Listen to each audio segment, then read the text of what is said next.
For the past 6 years, I had been renting the same humble 3-bedroom house, a cozy 1970s ranch-style home with a decent-sized yard and the kind of quiet charm that makes a place feel like home. As a paralegal who spends every day neck-deep in documentation, contracts, and legal details, I had always been meticulous about keeping records. I never imagined how much that attention to detail would come in handy one unforgettable Saturday morning. My landlord, Mr. Harris, was a kind, older gentleman who inherited the property from his parents but had moved out of state about 15 years prior. Our relationship had always been built on trust and mutual respect. I paid my rent on time, took care of minor repairs myself, and kept the place in excellent condition. In return, Mr.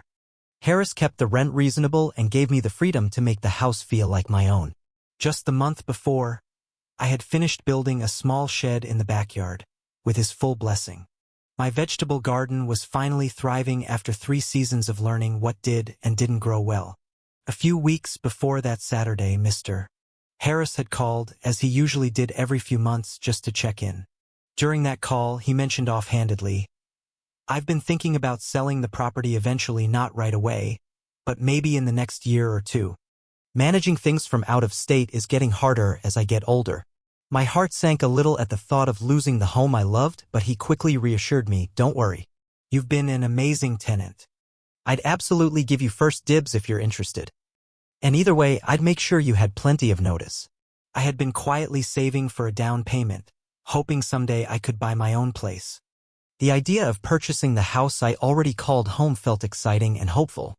That Saturday in late April was perfect. Sunny, warm but not too hot, ideal for the yard work I'd been putting off. I was kneeling in the front garden bed, pulling weeds and planting some new flowers, when the crunch of tires on my gravel driveway caught my attention.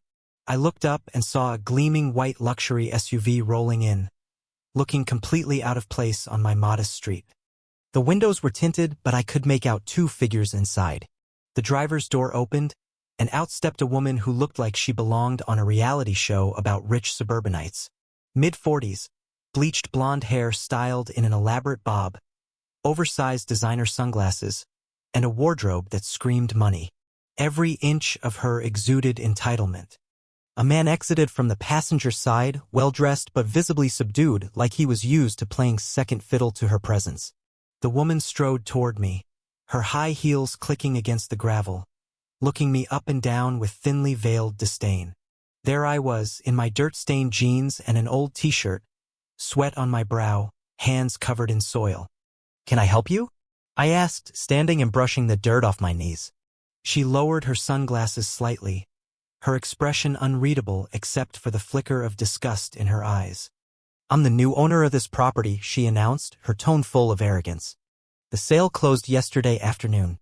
I'm going to need you to hand over the keys and vacate immediately." I blinked, stunned. "Excuse me?"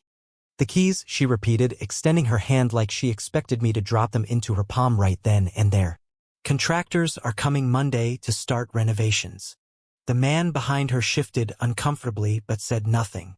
"There must be some mistake," I replied, struggling to keep my voice calm. "I haven't heard anything about this house being sold. I have a valid lease, and my landlord assured me I'd be notified well in advance if that ever changed." Her smile tightened. Clearly, he changed his mind. "The property belongs to me now. I expect you out today. Do you have any documentation?" I asked, folding my arms across my chest. "Proof of purchase? Because I'm not just handing over keys to a stranger who claims they bought the place." That was not the response she expected.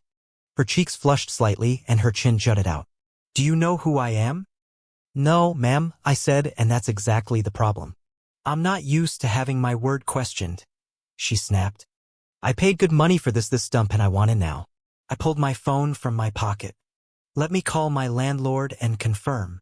"That won't be necessary," she interrupted, pulling a folder from her designer bag and thrusting it toward me. "Here's the paperwork." The document looked official at a glance, legal language, signatures and stamps, but something about it didn't sit right with me. Meanwhile, the man behind her looked like he wanted to be anywhere else. "I'd still like to verify this with my landlord," I insisted, already dialing his number. It went straight to voicemail. I left a message explaining the situation and asked him to call back urgently. "This is ridiculous." the woman snapped. Either hand over the keys voluntarily, or I'll call the police and have you removed for trespassing. On what grounds? I asked. I live here legally. I have a lease.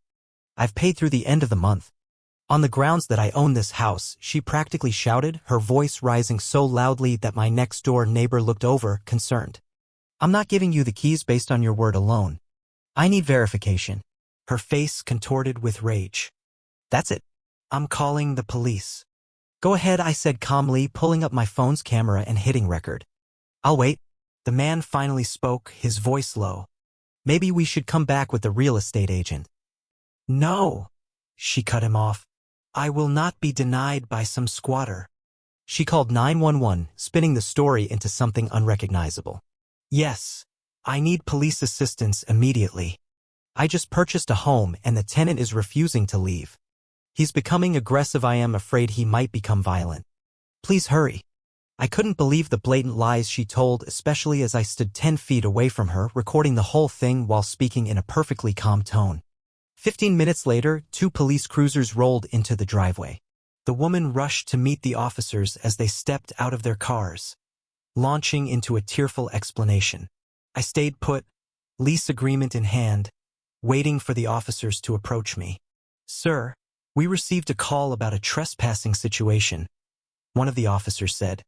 His name tag read Miller. Can you tell me your side of the story? I nodded, handed over my lease, and calmly explained the entire situation. Officer Miller listened attentively, flipping through the lease while the second officer, Chan, examined the documents the woman provided. His brow furrowed almost immediately. Ma'am, Officer Chan said, some of these documents are missing signatures, and the property description doesn't completely match this address. That's just a clerical error, she huffed. Officer, I said, pulling up my email history on my phone, my landlord and I spoke 3 weeks ago. He confirmed that if he ever chose to sell, I'd have first right of refusal and ample notice. Officer Chen nodded. Do you have a number for your landlord? Yes, here. He stepped away to make the call while Officer Miller kept the peace between us. The woman's composure was starting to crack. Her husband tried once more to calm her, but she waved him off. Within minutes, Officer Chen returned, phone in hand, speaker mode on. This is Mr. Harris, the property owner. I understand there's some confusion about a sale. I quickly filled him in. Absolutely not true, Mr. Harris said firmly. I haven't sold the property to anyone. There was an inquiry a month ago, but I never signed anything, and no money exchanged hands.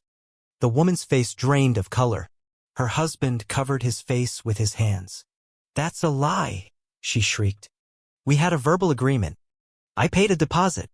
Ma'am, Officer Miller said firmly, do you have proof of this deposit? Any bank records? It was cash, she stammered. So there's no record? He pressed. As the officers gathered statements and reviewed the footage from my doorbell camera, which caught her peeking through my windows and testing the door handle, the situation unraveled further. It was clear the sale documents were fakes, and her story was falling apart. In the end, the police escorted her and her husband off the property with a warning not to return. The investigation that followed revealed a history of similar scams across the county, with my case becoming the linchpin that helped authorities finally bring charges against her. Thanks to my record-keeping, attention to detail, and calm refusal to be intimidated, justice was served. And in an unexpected twist, Mr. Harris and I began discussions about me purchasing the home legitimately, the place I had loved and cared for over the years. Sometimes standing your ground and keeping your receipts doesn't just save your peace of mind, it can turn a nightmare into the best possible outcome.